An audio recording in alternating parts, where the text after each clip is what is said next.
The Gospel according to John, chapter 2. On the third day there was a wedding at Cana in Galilee, and the mother of Jesus was there. Jesus also was invited to the wedding with his disciples. When the wine ran out, the mother of Jesus said to him, "They have no wine." And Jesus said to her, "Woman, what does this have to do with me? My hour has not yet come." His mother said to the servants, "Do whatever he tells you." Now there were 6 stone water jars there for the Jewish rites of purification, each holding 20 or 30 gallons. Jesus said to the servants, "Fill the jars with water." And they filled them up to the brim. And he said to them, "Now draw some out and take it to the master of the feast." So they took it.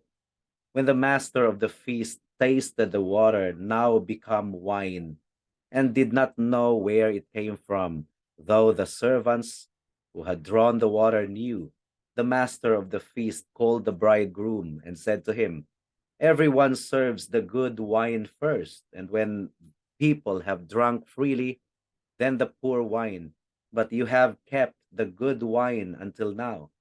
This, the first of his signs, Jesus did at Cana in Galilee, and manifested his glory, and his disciples believed in him. After this, he went down to Capernaum with his mother and his brothers and his disciples, and they stayed there for a few days. The Passover of the Jews was at hand, and Jesus went up to Jerusalem.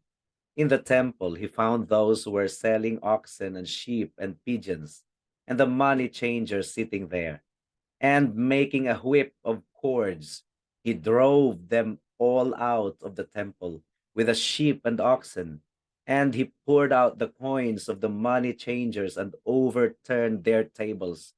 And he told those who sold the pigeons, "Take these things away. Do not make my father's house a house of trade." His disciples remembered that it was written, "Zeal for your house will consume me."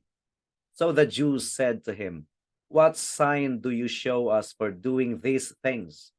Jesus answered them, "Destroy this temple, and in 3 days I will raise it up." The Jews then said, "It has taken 46 years to build this temple, and will you raise it up in 3 days?" But he was speaking about the temple of his body. When therefore he was raised from the dead, his disciples remembered that he had said this, and they believed the scripture and the word that Jesus had spoken. Now, when he was in Jerusalem at the Passover feast, many believed in his name when they saw the signs that he was doing. But Jesus, on his part, did not entrust himself to them, because he knew all people and needed no one to bear witness about man, for he himself knew what was in man.